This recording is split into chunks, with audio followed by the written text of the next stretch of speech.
তিনি বাসায় আসছেন তারপরের দিন সেই দাসী নবীর ঘরে আসছে। হাদিস বুঝতে কোনো সমস্যা হচ্ছে আপনাদের?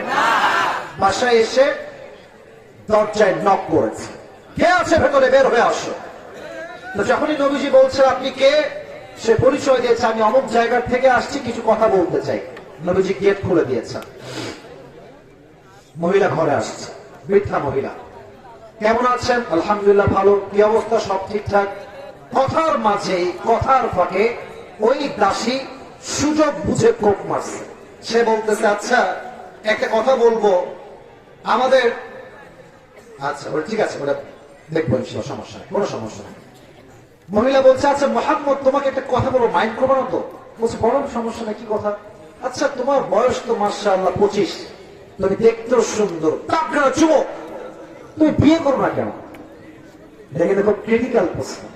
কারণ বিয়ে কে করে না, কেন করে না, একমাত্র সেই যন্ত্রণা সেই বোঝে, আর কেউ বোঝে না। আর যারা সিঙ্গেল আছি আমরা, অনেকে বলে কি রে তুই বিয়ে করিস না, এত সমস্যা আছে নাকি ভিতরে? কোথাও বলো না, বলো না, বলো না। তুমি বলবা বেটা তোরে কিছু কইলাম না, আসিফ হুজুরের ওয়াজ শুনে আসছি আজকে, তোর একটা কথাই বলবো, তুই আমার মনের মতো দিনদার চরিত্রবান মেয়ে নিয়ে আয়, তোর সামনে আমি কবুল করবো। নবীজি বলছে যে দেখেন আমি তো আসলে বিয়ে করতেই চাই, বাট টাকাও নাই, ঘরও নাই, কিচ্ছু নাই, আমি বিয়ে কেমনে করব? এবার তো সে সুযোগ পেয়ে গিয়েছে। এবার বলছে ও আচ্ছা আচ্ছা, that is the problem. No, that's not a big problem না। আমি তোমাকে এমন একজন মেয়ের সন্ধান দিব, কথা কি বোঝা যায়? তোমাকে আমি এমন একজন মেয়ের সন্ধান দিব যাকে বিয়ে করলে মোহর দেওয়া লাগবে না। সুবহানাল্লাহ, তো নাই দেখতেছে।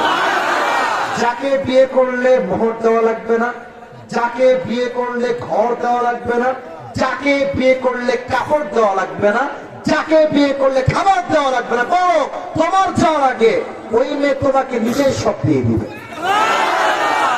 এটা শুনে নবীজি বলছেন আরে এই যুগে এই মেয়ে আমি পাবো কোথায়? আপনি কি মজা করতেছেন? বলছেন না না, এটা কোনো মজা না, পাত্রী আছে আমার কাছে। মুহাম্মদ রাসূলুল্লাহ সাল্লাল্লাহু আলাইহি ওয়াসাল্লাম বললেন মাসমুহা, মেয়েটার নাম কি? তখন সে বলল ইসমুহা খাদিজা, তিনি হচ্ছেন আরব বিশ্বের সবচেয়ে ধনাঢ্য নারী, তার নাম হচ্ছে খাদিজা। সুবহানাল্লাহ না? নবীজি কিন্তু আগা গোড়াই খাদিজাকে পছন্দ করে, কিন্তু বললে কেমনে? আরে মেয়ে হচ্ছে কোটিপতি আর আমি হইলাম ছাপড়াতে থাকি, আমি কেমনে বলবো মেয়েকে? কথা ঠিক না? যুবক ভাই বলে আল্লাহ মেয়ের পক্ষ থেকে প্রস্তাব পাঠিয়ে দিয়েছে। তো নবীজি বললেন দেখেন ঠিক আছে বুঝলাম, বাট আসলে আমার তো একজন চাচা আছেন, চাচার নাম কি কে বলতে পারে? আসতে কেন? চাচার নাম ছিল কি? আবু তালেব। বলছে আমি চাচাকে নিয়ে আপনাদের বাসায় আসবো কালকে, সমস্যা নেই। তো চাচাকে নিয়ে মুহাম্মদুর রাসূলুল্লাহ সাল্লাল্লাহু আলাইহি ওয়াসাল্লাম খাদিজার বাসায় আসছে। মোট 4 জন ছিল। মোট কয়জন যুবক ভাইরা? 4 জন হচ্ছে মূল হর্তাকর্তা, বাদ বাকি কিছু মেহমান ছিল। মাশাআল্লাহ সব কথাবার্তা ডান হয়ে গেল। আবু তালেব একটা ভাষণ দিয়েছিল, ভাষণটা বলবো? ভাষণটা আমি বলবো? আমি জাস্ট কপি পেস্ট করছি, কপি পেস্ট বাংলা। খাদিজার সামনে আবু তালেব দাঁড়িয়ে গেলেন, আশেপাশে আরবের সমগ্র বড় লোকরা বসে আছে, ওয়ারাকা বিন নাফেল আছে, ধর্মীয় খ্রিস্টান ধর্মীয় পাদ্রী। আবু তালেব বলছে শোনো খাদিজা, আমি এ কথা স্পষ্ট সাক্ষ্য দিচ্ছি তোমার মতো ধনী নারী এই তল্লাটে আর কেউ নাই, বাট আমি এটাও সাক্ষ্য দিচ্ছি তুমি যে যুবককে বিয়ে করছো তার টাকা কম, তার বাড়ি নাই, তার ক্যারিয়ার নাই, তার ব্যাংক ব্যালেন্স নাই, বাট আমি তার চাচা হয়ে সাক্ষ্য দিচ্ছি আমার ভাতিজা মুহাম্মদের মতো চরিত্রবান বিশ্বস্ত আমানতদার যুবক এই মক্কা এবং মদিনায় কোন জায়গা তুমি খুঁজে পাবা না। তুমি অনেক সৌভাগ্যবান তাকে বিয়ে করতে পারে। তো ঠিক আছে, বিয়ের আগ্ন দান হয়ে গেল। বিয়ের সময় মুহূর্ত দেওয়া লাগে না যুবক ভাইয়েরা? আগে বলো লাগে কি লাগে না? কি মোহর দেওয়া যায়? তো বলছে যে মোহর হিসেবে আমি তোমাকে মোট 20টা উট দিব। বলেন তো কয়টা উট? গ্রহণ করলেন। কিন্তু খাদিজার মন কত বড়, বিয়ের সময় তো একটা অলিমা আছে, আয়োজন হয় না বিয়ের ক্ষেত্রে? গ্রামগঞ্জে দেখি তো মাশাআল্লাহ সামিয়া টাঙায় টাঙায় দিয়ে সব বর যাত্রীরা আসে। আসলে শায়েখ আহমদুল্লাহ নাম শুনছেন আপনারা? বড় একজন আলেম, উনি প্রায় বলেন বর যাত্রী, এটা হচ্ছে বর যাত্রী। কথা ঠিক তো আগে সব লোক নিয়ে আসবে, পারলে এলাকার ফকির মকির যা সব তুলে নিয়ে আসবে, খাওয়াবেন আপনি। মেয়ের বাবা নিচের জমি বেচে বাড়ি বেচে সব বেচে খাওয়ায়, গোস্ত পোলাও বিরিয়ানি ডাল ভাত সেভেনা পেপসি সব দেয়। আর বেইমানটা খেয়ে দিয়ে পেট এমনি ফুলায়, আর যাওয়ার সময় লবণটা একটু কম হয়েছিল। তোরে বিয়ে তা দিয়েছে কেন বাড়তে পারে? এই জন্য আমি বারবার বলি বাবারা, বিয়ে করবেন একা খাবেন, একা একা দাও তখন দরকারই নাই, একাই খাবো আমি।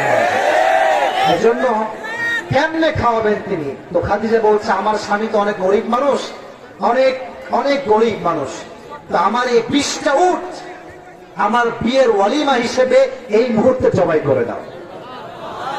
সুবহানাল্লাহ নাই আপনাদের মুখে?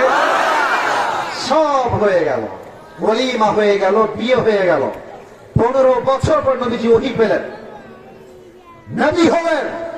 কাফেরদের চতুর্পাশ থেকে আক্রমণ, যুদ্ধের জন্য সরঞ্জাম লাগবে, অস্ত্র লাগবে, টাকা লাগবে, ঘোড়া লাগবে, পাবে কোথায়?